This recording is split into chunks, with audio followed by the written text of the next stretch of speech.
check is 3:04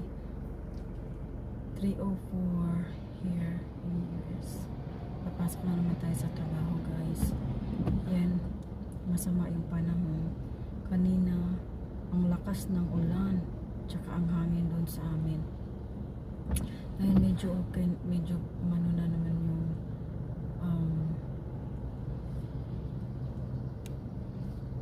okay na yung ulan, pero umano na mahina na yung ulan. Hindi katulad kanina, hangin talaga. Sobrang lakas. Para siyang unos, guys.